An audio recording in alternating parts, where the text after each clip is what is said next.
Salmo 46 diz assim: Deus é o nosso refúgio e fortaleza, socorro bem presente na angústia. Portanto, não temeremos, ainda que a terra se mude e ainda que os montes se transportem para o meio dos mares, ainda que as águas rujam e se perturbem, ainda que os montes se abalem pela sua braveza. Há um rio cujas correntes alegram a cidade de Deus, o santuário das moradas do Altíssimo. Deus está no meio dela, não se abalará. Deus ajudará já ao romper da manhã. Os gentios se esbraveceram, os reinos se moveram. Ele levantou a sua voz e a terra se derreteu. O Senhor dos exércitos está conosco. O Deus de Jacó é o nosso refúgio. Vinde, contemplai as obras do Senhor, que desolações tem feito na terra. Ele faz cessar as guerras até ao fim da terra, quebra o arco e corta a lança, queima os carros no fogo. Aquietai-vos e sabei que eu sou Deus. Serei exaltado entre os gentios, serei exaltado sobre a terra. O Senhor dos exércitos está conosco, o Deus de Jacó é o nosso refúgio. Amém? Esse é um salmo que foi escrito numa data incerta, por uma pessoa incerta. Nós não sabemos o autor do Salmo 46. Ele é um salmo que ele ficou conhecido como sendo o Salmo de Lutero. Não sei se vocês ouviram falar sobre Martinho Lutero, que há um pouco mais de 500 anos, o ano passado, em 2017, fez 500 anos da Reforma Protestante, que quando Martinho Lutero se levantou contra o sistema romano do cristianismo, lá o cristianismo católico romano, lá na Alemanha, ele se levantou e levantou as 95 teses contra a forma que o cristianismo era colocado, era imposto à sociedade. Enfim, esse Martinho Lutero, que foi o autor da Reforma Protestante na Alemanha, ele, entre outras coisas, ele compôs um hino cristão. Na época de Lutero, na época da Reforma, não era comum cantarem hinos nas igrejas. Alguns hinos, só alguns poucos hinos eram cantados em latim. Eles cantavam em latim, e só alguns grandes dirigentes da igreja poderiam cantar. O povo não cantava, eles não tinham o que nós chamamos hoje de canto congregacional. Quando a igreja se reúne para cantar para Deus, o que nós fizemos agora? Nós cantamos 5 cânticos para Deus, 5 hinos, 5 louvores, 5 músicas que falam do caráter de Deus, do que Ele significa para nós. Isso não era comum acontecer, não tinha essa liturgia dentro dos cultos cristãos. Isso não acontecia, não haviam louvores. E Martinho Lutero, olhando para esse Salmo 46, ele escreveu uma música chamada Castelo Forte. Não sei se vocês já ouviram falar, é um louvor antigo, um hino muito antigo, que foi Martinho Lutero que escreveu. Então esse hino tem aproximadamente 500 anos. Ele escreveu Castelo Forte, lendo essas linhas, cada linha aqui do caráter de Deus, aquilo inspirou nele o cuidado de Deus, como se Deus fosse um castelo forte, que nós podemos entrar ali e nos abrigarmos dentro daquele local. Na realidade, isso foi escrito mais ou menos, segundo as pesquisas aqui, eu achei uma data, em 1529, então tem bastante tempo, que foi escrito isso daí. Bem,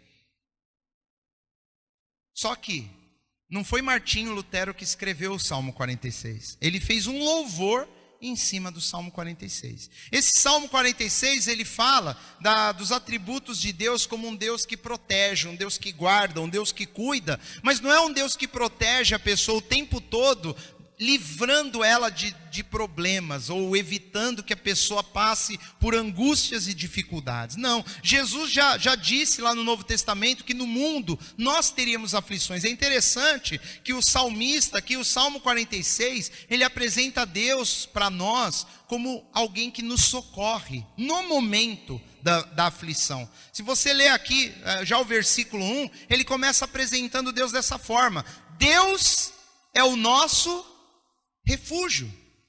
Quando Lutero olhou para essa palavra refúgio e fortaleza, ele pensou um castelo forte. Foi aí que inspirou ele a escrever um hino, de louvor ao Senhor. Nosso refúgio e fortaleza. Algo que realmente cuida de nós, nos guarda e nos protege. E aí ele continua: socorro bem presente na angústia. É na angústia que Deus se mostra presente, é na angústia, é no problema que Deus vai mostrar que Ele é Deus. Se não for na angústia e no problema, talvez eu e você não conheceremos ao Senhor, nós não sabemos quem é esse Deus, se não for na angústia, se não for na dificuldade, se não for no momento que nós precisarmos de socorro. É ou não é verdade, queridos? Deus, Ele é refúgio e fortaleza no meio da angústia. Ele é um socorro bem presente no meio da angústia, na dificuldade, na necessidade, na precisão. E todos nós passamos por essas coisas. Todos nós passamos por angústias. Todos nós passamos por problemas. Nós precisamos de um Deus que cuide de nós. Mas nós não podemos ter a ilusão que Ele vai ser um Deus que vai nos poupar da angústia. Alguém já morreu de angústia? Você já ouviu alguém falar aqui? A pessoa ficou tão angustiada que ela morreu? Só se ela teve um ataque cardíaco durante o momento da angústia. Mas alguém morre de angústia? Em via de regra, não era para morrer. Ninguém morre quando está atravessando um problema. Não, o problema é ruim, nós sofremos, nós choramos, nós às vezes até nos desesperamos. Quando nós não temos um pleno e profundo conhecimento de quem é Deus, nós nos desesperamos. Nós ficamos preocupados, é natural. Não deveria ser assim, nós deveríamos ter a nossa confiança plena no Senhor, mas nós nos angustiamos. E Ele está falando: Deus, Ele é uma fortaleza, Ele é um refúgio, mas Ele é um socorro bem presente na angústia. Foca a palavra bem presente. Ele está querendo dizer para você, quando você estiver passando por angústia, é aí que você vai ver a Deus, porque é ali que Ele está. É no momento da angústia que Deus mostra que é Deus. É assim que começa esse salmo, apresentando isso para nós. E aí no versículo 2, ele fala: portanto, concluindo com isso que nós vimos aqui no versículo 2, tomando por base que Deus, Ele é refúgio, fortaleza, Ele é um socorro bem presente na angústia, portanto, não temeremos. Ele está falando: não temeremos, não devemos temer, não devemos desacreditar, nós não devemos temer jamais, ainda que a terra se mude, ainda que a terra se mude. Ele está falando: ainda que aconteça algo tão absurdo, que a terra se mude de lugar. Eu não sei se aqui ele está falando do planeta Terra, né? Mas ele usou terra no minúsculo. Ele está falando ainda que a terra se mude, que hoje você está olhando aqui para o terreno, amanhã aquele terreno não está mais lá. Nós tivemos aí recentemente um prédio que desabou. Ele está falando ainda que as coisas mudem, ainda que um prédio desabe, ainda que a terra se mova, e ele continue, ainda que os montes se transportem para o meio dos mares. Ele está falando: ainda que aconteçam essas coisas, não temeremos. Mas por que nós não temeremos? Porque Deus, Ele é refúgio, Deus, Ele é socorro, Ele é fortaleza, bem presente no meio da angústia. Por isso, por essas coisas, nós não devemos temer. Nós não devemos temer de maneira alguma. Alguns historiadores e algumas pessoas que estudam a Bíblia com seriedade, elas vendo essas linhas, elas acreditam que talvez esse salmo tenha sido escrito, lógico, por alguém desconhecido, no período do rei Ezequias, quando o império assírio, através do imperador Senaqueribe, do rei Senaqueribe, ele tentou invadir Judá. A Síria já havia sido levada para o cativeiro. O reino do norte, Israel, já havia sido levado para a Síria no cativeiro. E agora, anos depois, o rei Senaqueribe, ele vem e cerca Jerusalém. Ele manda um recado para o rei de Judá, ele manda um recado para o rei Ezequias, falando que eles vão invadir e acabar com tudo, que ali ele não vai deixar nada, eles vão acabar com tudo. E aí Isaías, na época do profeta Isaías ele fala com Deus, ele busca o Senhor, e o Senhor manda falar lá para o rei Ezequias, que nem uma flecha será lançada contra vocês. E aquele foi um dia de angústia, foi uma semana de angústia. Eles já tinham visto o reino do norte ter sido levado cativo para a Síria. Eles já tinham visto os seus irmãos do norte serem dispersos. Eles tinham visto a mortandade, a malignidade do povo assírio. Eles estavam temerosos. Foi um dia de angústia, foi um dia de más notícias. E aquele exército, um exército de aproximadamente uns 200 mil homens. Como que eu sei isso? Porque o livramento que Deus deu para eles, um livramento sobrenatural. Morreram 185 mil soldados do exército da Síria. O exército de Senaqueribe, eles morreram porque Deus enviou um anjo. E a Bíblia fala que numa noite, o anjo do Senhor aniquilou aquele exército. Uma flecha não foi lançada dentro dos muros de Judá. Eles nem chegaram a atacar. Durante a noite o anjo do Senhor foi e feriu o exército da Síria. E aí, quem estuda, olha e fala, talvez esse salmo tenha sido escrito no dia seguinte, que eles descobriram que o exército lá de Senaqueribe havia sido destruído, e Senaqueribe com o rabo entre as pernas, desculpa o termo, né, mas humilhado, ele volta para Nínive, como diz lá na Bíblia. Ele teve que voltar para Nínive, derrotado. E o povo ali, eles aclamaram a Deus ali, eles comemoraram uma vitória que não foi deles, foi do Senhor. O Senhor, que aqui nós vimos no final, lá no versículo 11, ele chama de o Senhor dos exércitos. É o Deus que nós servimos, é o Senhor dos exércitos. Então eu creio também, quando eu leio esse salmo, eu creio que esse salmo se encaixa perfeitamente na vitória de Judá sobre o exército da Síria, que não foi vitória nenhuma de Judá. Deus, através do seu anjo, ele derrotou todos os inimigos na presença do rei Ezequias e da nação de Judá.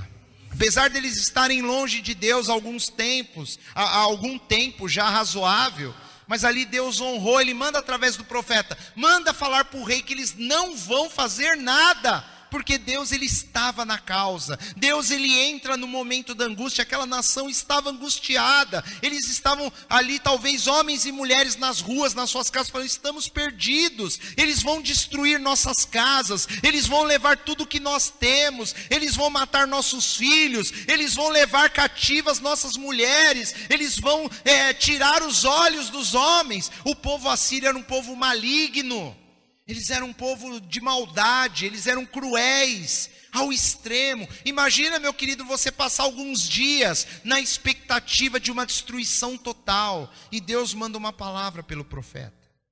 Deus ele nunca deixou que Israel não passasse por aflições. Isso é uma aflição, mas ele deu livramento, socorro bem presente no momento da angústia. Bem presente no momento da angústia. Aqui nós vimos, ainda que a terra se mude, ainda que os montes se transportem para o meio dos mares, no versículo 3, ainda que as águas rujam e se perturbem, ainda que o mar ele fique revolto, ainda que venha um tsunami, ainda que a humanidade ache que o mundo vai acabar, ele está falando, ainda que tudo isso aconteça, ainda que os montes se abalem pela sua braveza. E aí aparece uma palavra na maioria das Bíblias, que é a palavra selá. Na sua tem essa palavra? O que significa selá? Selá era uma pausa que você dava quando você estava louvando a Deus. Era uma pausa obrigatória. Era uma pausa que ali naquele momento o povo glorificava a Deus, o povo dava glórias, aleluia ali, e pausava para pensar, olha o que vocês têm ouvido. Deus, ele é o nosso refúgio, ele é a nossa fortaleza, ele é o socorro bem presente na angústia. Então, por causa disso nós não temeremos. E ele dá um monte de razão. Mas talvez eu e você fala assim, mas espera um pouco, mas se a terra tremer? Eu vou temer. Ah, mas e se o mar se levantar? E se os montes sacudirem? Aí eu vou ter medo. Ele está falando, não temeremos, ainda que a terra se mude, ainda que os montes se transportem para o meio dos mares, ainda que as águas rujam, ainda que os montes se abalem pela sua braveza. Ele está falando, não, nada dessas coisas é motivo para nós temermos, porque o Senhor é o nosso refúgio, o Senhor é a nossa fortaleza. socorro bem presente na angústia. Ainda que aconteça todas essas coisas. E aí vem uma pausa. A primeira parte desse salmo, ele conclui com essa: olha, nós não temeremos, ainda que aconteçam todas essas coisas, não temeremos. E aí vem o versículo 4. Ele fala assim: há um rio cujas correntes alegram a cidade de Deus. A cidade de Deus era a cidade de Jerusalém. Ele está falando: há um rio que alegra essa cidade, o santuário das moradas do Altíssimo. Dizem que o rei Ezequias havia mandado construir um aqueduto, um rio subterrâneo, que vinha de uma fonte de água próxima a Jerusalém, mas que não era dentro da cidade. Mandou ele construir um túnel, um aqueduto, e aquilo ali colhia aquela água, era uma fonte, brotava água ali, e ele fez com que aquela água fosse para dentro da cidade, então ali não faltava água. E poucas pessoas sabiam disso, só a nação de Israel ali, só o pessoal de Judá. Então, acredita-se que se esse salmo realmente foi escrito no dia em que Senaqueribe e o seu exército cercou Jerusalém, ali qual que era a estratégia de guerra? Você cerca a cidade e você não deixa ninguém entrar, ninguém sair. E se ninguém entra, ninguém sai, não tem água, não tem comida. E a cidade se rende por causa da fome, a fome até aguenta mais. A fome você aguenta dias. A água, uma semana sem água, já morreu um monte de gente.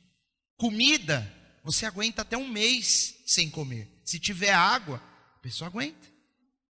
Mas aqui, ele fala: há um rio cujas correntes alegram a cidade de Deus, talvez se referindo, os inimigos não sabem, mas nós temos um rio particular que entra na cidade, que cuida de nós. Deus, ele tem uma provisão, o inimigo não sabe. Ele quer fechar as coisas na nossa vida, ele quer cercar a nossa vida, ele quer cercar a gente de tal forma para nós acharmos no nosso coração que não tem mais saída, que aquela situação ela não tem como nós escaparmos dela. E aqui o salmista está dizendo: mas tem um rio, ainda que eles achem que eles estão te impedindo de receber água, Deus, ele tem um rio secreto, um rio que traz alegria, um rio que flui dentro da cidade, dentro, ainda que ela esteja cercada. Deus, ele não deixa faltar as coisas. É para quando eu e você estamos passando por um problema, que se nós olharmos ao nosso redor, parece que não tem solução, parece que aquilo não tem como nós sairmos daquele problema. Deus está falando: mas tem um rio, ainda que você ache que vai faltar água, Deus tem um rio particular, para mim e para você, meu querido irmão. Deus, ele tem a provisão, e vem de onde você menos imagina, vem de onde nós menos acreditamos. Por quê? Porque ali é o santuário das moradas do Altíssimo. A Bíblia fala que eu e você, nós somos o templo do Espírito Santo. Na época desse salmo, para o salmista, isso ainda não era uma revelação. Não, o santuário de Deus, das moradas de Deus, era Jerusalém, era Judá. Mas hoje, quem é o templo de Deus? Sou eu e você. A Bíblia diz que nós somos templo do Espírito, e ele está falando em você. Jesus fala que aquele que crê em mim, do seu interior fluirão rios de águas vivas. Ele está falando: há um rio que flui na cidade, há um rio que flui no lugar onde está lá o templo do Senhor, as moradas do Altíssimo. Ele está falando de você, eu e você, nós temos um rio que flui no nosso coração. O Espírito de Deus, ele flui em mim e em você, meu irmão, minha irmã. Se você entregou a sua vida para Jesus, a sua vida está nas mãos dele. Você é morada do Altíssimo, você é a cidade santa. E ele está falando: tem um rio que alegra a cidade de Deus. Você é a cidade de Deus, alegra a sua vida. Esse rio é um rio de alegria que flui em você, meu irmão. Não importa o que os inimigos queiram fazer. E ele continua falando, versículo 5: Deus está no meio dela. Dela quem? Dessa cidade, desse santuário, que somos nós. Ele está falando: o Senhor habita no meio delas. E nós vemos que o cumprimento dessa palavra, que Deus está no meio das pessoas, é a presença de Jesus. Jesus é Deus no meio dos homens, é o tabernáculo de Deus com os homens. Ele está falando, e aqui essa revelação para nós já é verdade. Na época, para o salmista, Deus está no meio dela. Ele via o templo em Jerusalém, ele via a arca da aliança. Mas hoje Não é mais templo, não é mais arca. Hoje é a presença de Jesus através de nós. Nós somos esse templo. A aliança foi firmada com o sangue de Jesus na cruz. O que nós cantamos agora há pouco. Pelo seu sangue, Ele nos comprou. Foi feita uma aliança, um pacto de sangue, onde a minha e a sua vida foi resgatada, meu irmão. E nós somos esse templo. Ele está falando, Deus mora em nós. Ele está no meio dela. Então a cidade não se abalará. É uma lógica. Voltando lá no versículo 2. Portanto, não temeremos. E ele termina o versículo 5. O versículo, já me perdi aqui. Não se abalará. Versículo 5, o início do versículo 5. Ele falou aqui no versículo 2, portanto, não temeremos. E ele começa o versículo 5. Deus está no meio dela, da cidade, Ele está em mim e você. Então essa cidade não se abalará. Ele está falando, meu irmão, se Deus está no teu coração, você não pode se abalar. Você não pode temer, ainda que o inimigo seja numeroso, ainda que ele seja grande. Eles estavam cercados por um exército de 185 mil soldados e um anjo, um único anjo. Deus não precisou de 185 mil anjos. Um anjo do Senhor derrotou todo aquele exército, pôs eles em retirada. Aqueles homens morreram naquela noite. E a palavra de Deus diz que o anjo do Senhor acampa ao redor daqueles que o amam. Você ama o Senhor? Se você ama o Senhor, o anjo do Senhor acampa ao seu redor. O anjo do Senhor que naquela noite matou 185 mil homens, ele acampa ao seu redor. E ele não está acampado de férias. Ele está ali para o que der e vier. Para o que der e vier. E se ele está ali é porque vem. Esse é o problema. O problema é que nós achamos que não deveria vir. Esse é o problema. E quando vem, nós não queremos aceitar que veio. Por que que veio? Por que que se levantou esse exército inimigo, se ali era a cidade do Senhor, se ali era Jerusalém amada, menina dos olhos de Deus? Como assim? Como que Deus deixa os inimigos se levantarem? Os inimigos se levantam para serem derrotados na nossa presença. É isso que a palavra de Deus nos mostra. Um por um. E para mostrar que a nossa força não é nossa, ela é de Deus. E Deus continua o mesmo ontem, o mesmo hoje e é o mesmo que será eternamente. É esse Deus que você tem amado, meu irmão. É esse Deus que a Escritura te apresenta. É esse Deus que você se debruça nesse livro magnífico todas as noites e busca. Eu quero saber mais desse Deus. Eu quero parecer mais com esse Deus. É por isso que é tão importante nós amarmos as nossas Bíblias, nós lermos a palavra. Porque é nela, Jesus fala, é nela, é ela que testifica da vida verdadeira. São elas que testificam de mim, Jesus fala. Você quer conhecer Jesus, meu irmão, minha irmã? Leia a Bíblia. Você quer conhecer a Deus? Pede para Deus moldar o seu caráter de acordo com o que está escrito aqui. Fala, Senhor, muda a minha vida. Eu quero que essa palavra se cumpra para mim. Eu quero, Deus. Eu quero que o Espírito da Escritura passe para o meu coração. Eu quero ser moldado de acordo com essa palavra. Deus está no meio dela. Ele está em mim e em você. Está em nós. Não nos abalaremos, não se abalará. Deus ajudará a cidade já ao romper da manhã. Quando amanhecer, a cidade vai ver que ela foi livrada. Quando passar esse problema, amanhecer para mim, para você, o que significa para mim? Eu quero saber para mim essa palavra. Para mim, é o amanhecer, é quando acaba o problema. Quando amanhecer, acabou. O próprio salmista diz em outro lugar, o choro pode durar quanto? Uma noite. A noite é o período do problema. Mas a alegria vem pela manhã, ao amanhecer. Quando amanhece, acabou o problema, mas um dia volta a noite de novo. A vida é um ciclo. E não é na noite que nós vamos morrer, não. A noite é só uma noite de angústia. Alguém aqui já teve dor de dente alguma vez? Faz assim, deixa eu ver. Já teve? Quem nunca teve dor de dente não sabe o que é isso, né? Já percebeu que dor de dente durante o dia até que vai, mas a hora que você deita para dormir, parece que vem um negócio e entra no dente. Parece que toda dor ela piora na hora de dormir, não é verdade? Né?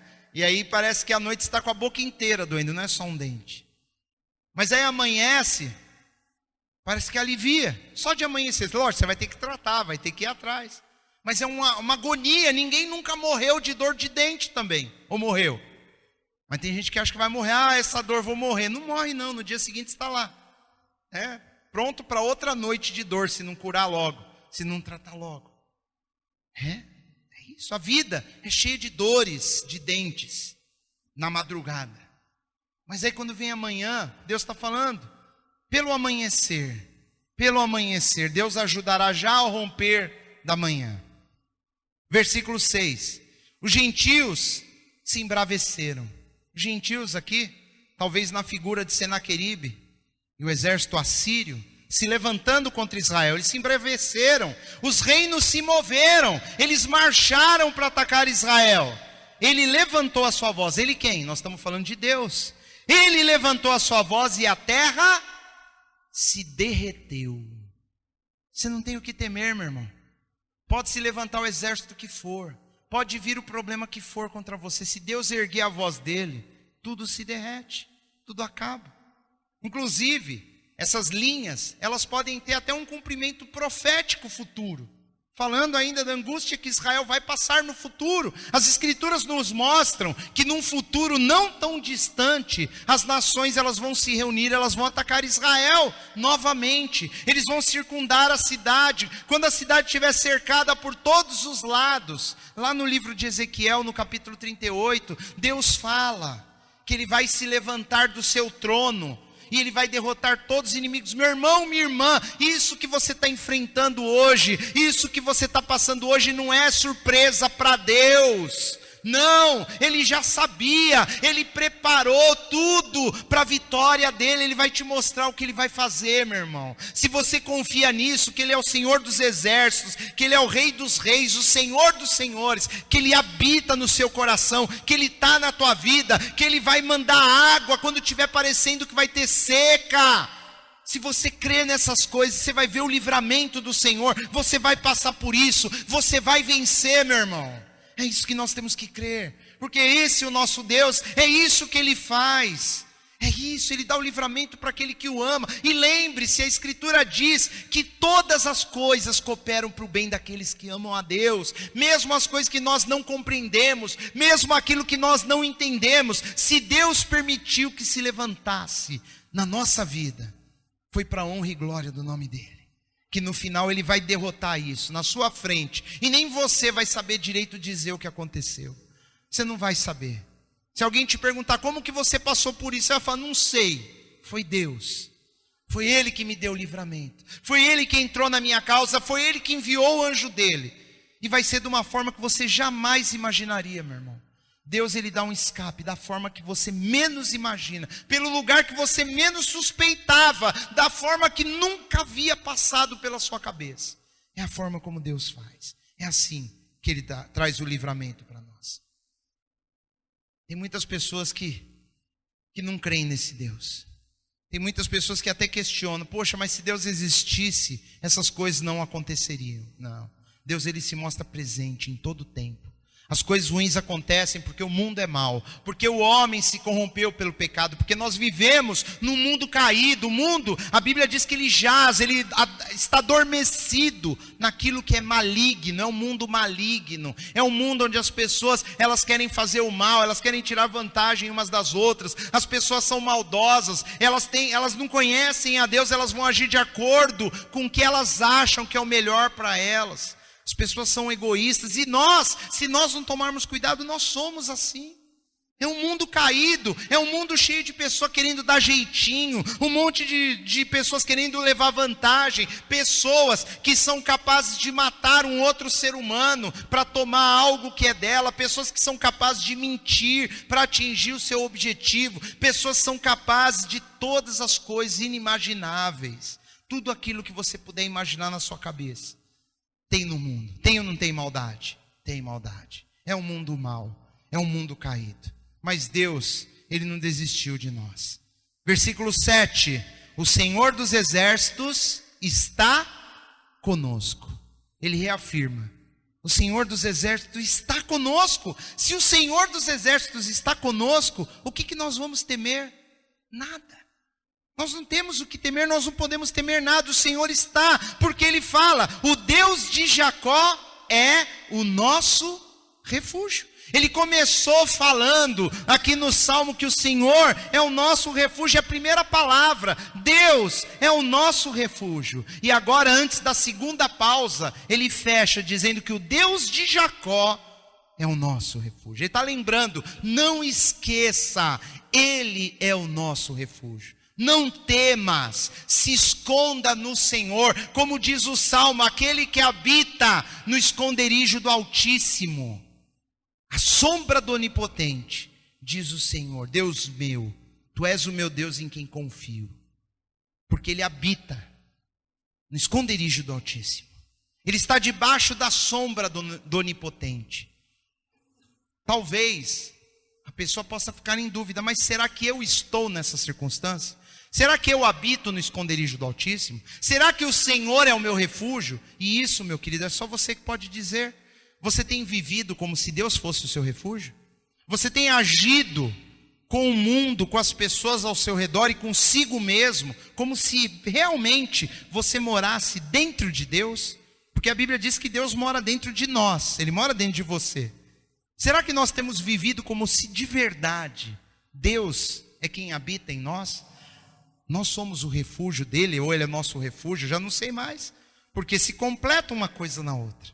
Mas será que eu tenho vivido como se Deus fosse verdadeiramente o meu Deus, o meu Senhor? Será que minha forma de caminhar aí fora, será que a forma como eu falo representa a Deus? Será o que eu tenho feito, o que eu tenho pensado, os meus sonhos, as minhas intenções, elas realmente mostram que o Senhor é o meu refúgio? Que é nele que eu estou habitando? Se for, meu irmão, você não tem o que temer. E se não for, corra para o refúgio. A Bíblia fala das cidades de refúgio que foram criadas na época da partilha das terras. Quando eles entraram em Canaã, Deus ele mostrou isso para Moisés: se alguém por alguma fatalidade cometer um crime e assassinar um homem, isso não foi intencional, foi um assassinato de maneira culposa e não dolosa, não houve dolo, não houve intenção, foi sem querer, ele pode fugir e ir para uma cidade de refúgio. Foram criadas cidades de refúgio. E aquele homem, quando estava naquela cidade, ele não poderia ser morto, ele não poderia ser vingado. Ele está falando: Deus é o nosso refúgio. Corra para Ele, meu irmão, minha irmã. Corra para Deus ainda hoje.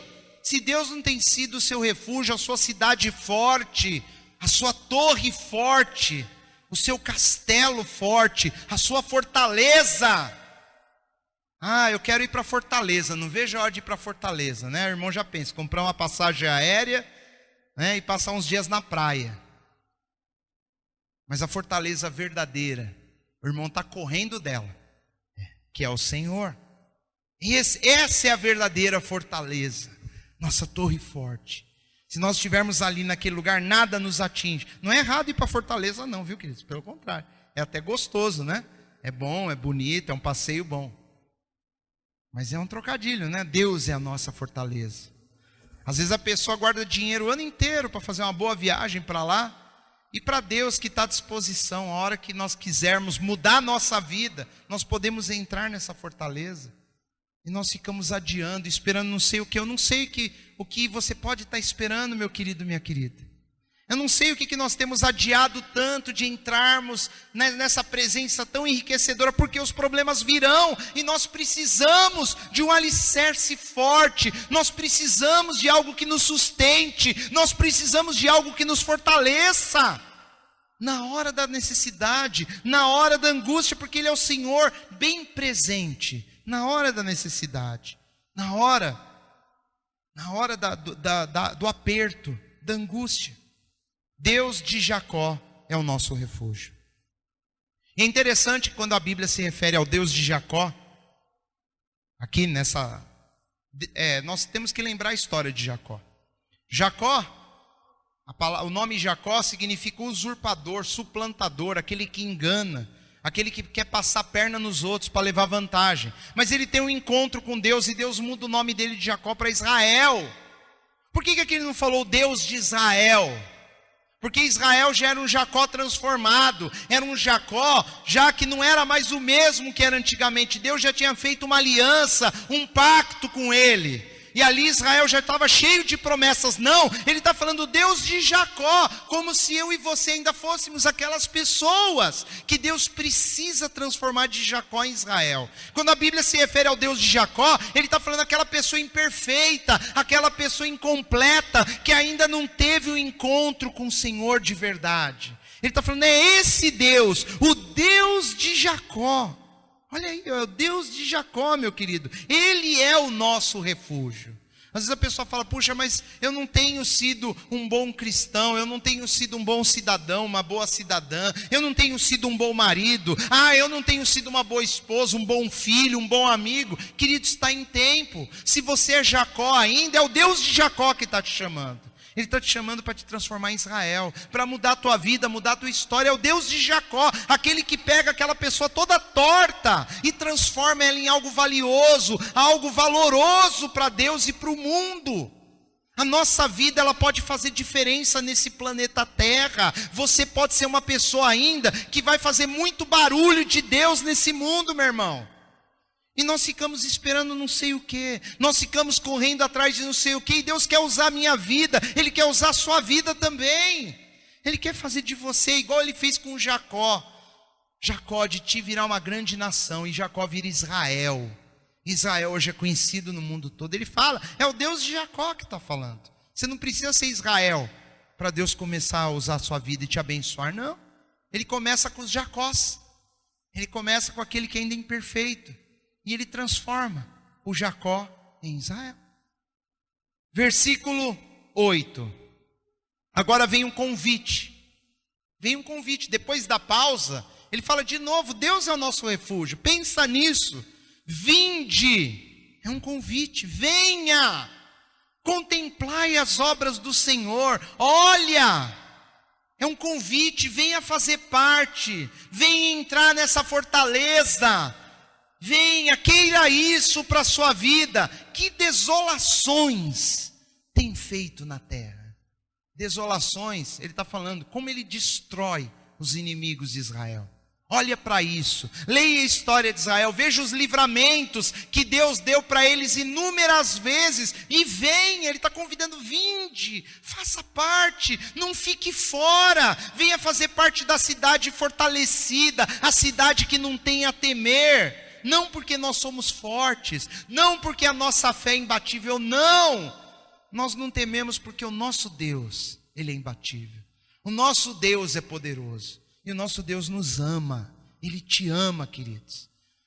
A maior fonte do nosso medo e das nossas dúvidas é no fundo, que nós não temos a certeza se Deus nos ama. Porque nós olhamos para a nossa miséria espiritual. Nós olhamos para as coisas ruins e erradas que muitas vezes nós fazemos. E aí o acusador, que ele é mestre nisso, ele quer colocar no meu e no seu coração que Deus não nos ama. Que Deus, ele tem, se ele olhar para nós, ele tem que puxar a nossa orelha, ao invés de dar o amor dele. E não é verdade, meu irmão. Você foi lavado e remido pelo sangue de Jesus. Se você crê nesse evangelho, você foi lavado. Se você não comete mais essas coisas, você não tem mais dívida nenhuma com Deus. Toda a dívida foi levada na cruz. Se você mudou o seu coração, se você mudou a sua vida, acabou, meu irmão. E Deus te ama assim. A maior prova que Deus te ama é que Ele enviou o Filho dele para morrer por mim e por você. Você não deveria duvidar jamais do amor de Deus. Deus não é como nós. Ele não tem nenhum interesse a não ser derramar o amor dele na nossa vida, porque Ele é Deus. Ele não vai ganhar nada com isso. Só a alegria de derramar o amor dele, porque Deus é amor. Ele é amor. E Ele te ama. Não deixa nunca Satanás roubar essa verdade do seu coração. Deus te ama. Ele te ama. Essa é a maior verdade de toda a história, de todo o evangelho. Deus nos ama. Mais do que nós conseguimos compreender. Mais do que conseguimos entender. E ele continua falando de Deus, versículo 9. Ele... Deus faz cessar as guerras até o fim da terra. É Ele que vai acabar com as guerras. Um dia Ele vai acabar. Quando Jesus vier para reinar, depois que termina o reino dele, a Bíblia mostra lá que tem uma última guerra que se levanta no fim do reino de Jesus. Ele que acaba. E nunca mais, ele fala, nunca mais haverá guerra. É Deus que vai cumprir essa promessa. Nunca mais. Mas enquanto não chegar esse dia, tem guerra, tem luta. E para nós, tem dificuldade, tem angústia. E Jesus disse, no mundo tereis aflições. Mas você tem uma fortaleza, você tem um refúgio. E nessa cidade, nessa fortaleza, tem um rio que traz alegria, um rio que não deixa faltar nada. Deus, Ele está no centro da cidade, Ele está no centro do seu coração. Não tem o que temermos, não tem o que temermos. E Ele continua, quebra o arco. Deus quebra o arco de quem? Do inimigo. Corta a lança, queima os carros no fogo. Ele está falando, tudo que se levantar contra nós, se você fez do Senhor o seu refúgio, eles estão perdidos. Ai de quem se levantar contra aquele que está no refúgio do Senhor. Você não precisa levantar um dedo, uma unha, você não precisa fazer nada. É Deus que vence as nossas batalhas. É Ele. Nós só temos que confiar. Vinde. Versículo 10, agora vem a chave, o segredo de tudo. Aquietai-vos. O que significa aquietai-vos? O salmista está falando assim, ó. Fica quieto. Quieto. Não fica falando. Não fica murmurando. Não grita. Não reclama. Não fala aquilo que não deve ser dito. Aquietai-vos. Fica quieto. Aquietai-vos e sabei que eu sou Deus. É Deus que está falando, Ele está falando, é Deus, aqui não é mais o salmista. Ele está falando, aquietai-vos e saiba que eu sou Deus. Na linguagem original, no hebraico, a ênfase aqui não está na palavra aquietai-vos, está na palavra sabei, saiba. Deus está falando, o maior problema nosso é que nós ainda não sabemos. Nós ainda não entendemos quem é Deus. Então Ele está falando, saiba que eu sou Deus. Nessa noite Deus está dizendo para você, saiba, eu sou Deus. Eu sou Deus.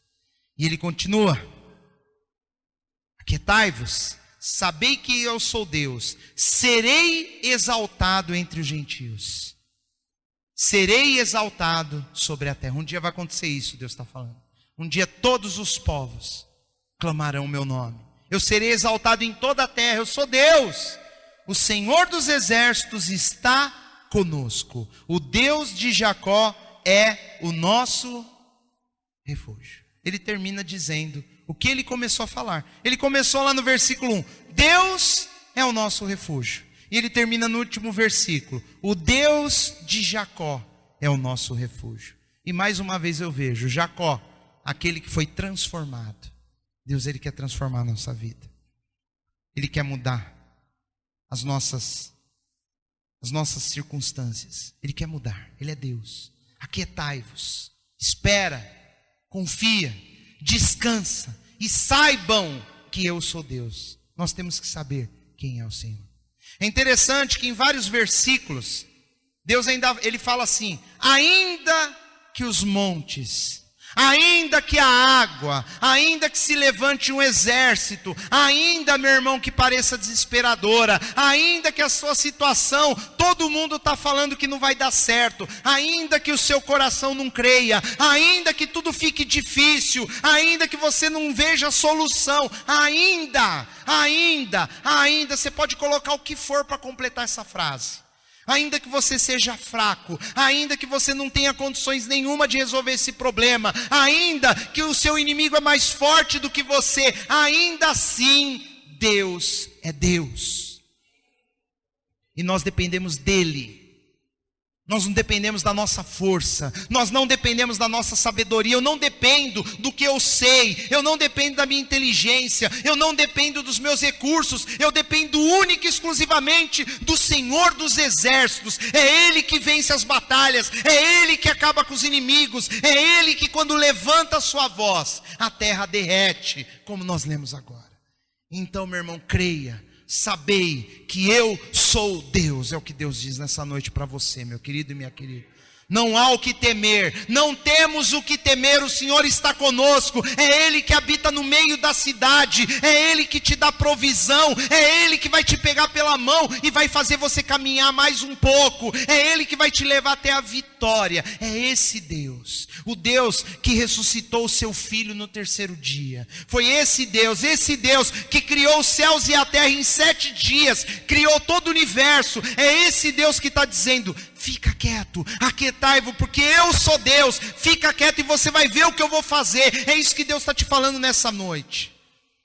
Israel, eles estavam fugindo do Egito, eles estavam ali cercados diante do Mar Vermelho, e por trás vindo o faraó com seus soldados, com os inimigos, e eles de frente ao mar, nas costas dos inimigos, e até o último momento, aquela angústia, aquela aflição, os homens começaram a se levantar contra Moisés, os homens começaram a falar: seria melhor nós termos ficado no Egito, do que morrermos no deserto. E Deus virou para Moisés e falou: Moisés, vai lá e faz alguma coisa.